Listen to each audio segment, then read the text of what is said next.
Folks, just a few minutes before releasing this video, a major earthquake struck Croatia. At this location, this magnitude and shallow depth, our prayers need to go out to those nearby. More information will come throughout the day, and FYI, this region has been under a red alert on our prediction app. Another noteworthy quake of the day was offshore of Oregon. We've had a black alert star over the west coast of the USA due to increased activity in a southward moving low cell in the global electric circuit on approach. Eyes open at least one more day out west. Now let's jump out to space, and in these images we've got a before, during, and just after capture of a super flare on an ultra-cold star. The magnitude of the event slightly exceeds the believed maximum flare energy of the sun by about 20%.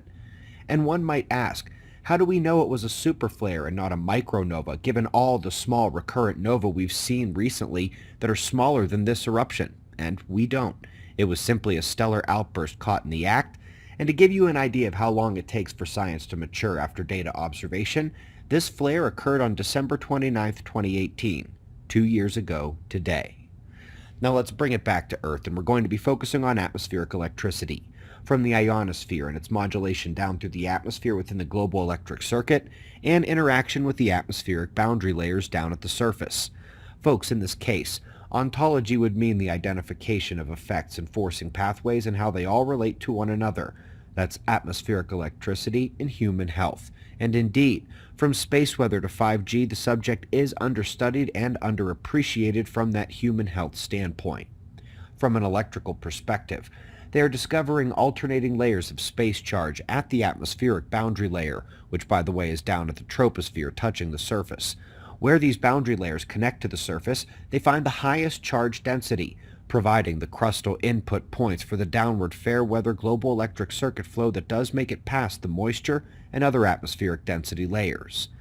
But folks, the most important solar climate forcing studies show the immediate effect of space weather from the magnetic field down through the atmosphere to rapidly force the clouds, humidity changes, and temperature fluctuations.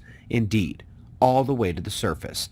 Now last but not least, they merely say it another way, a slight variation from our 10-year talking point that attempts to summarize how space weather works the world.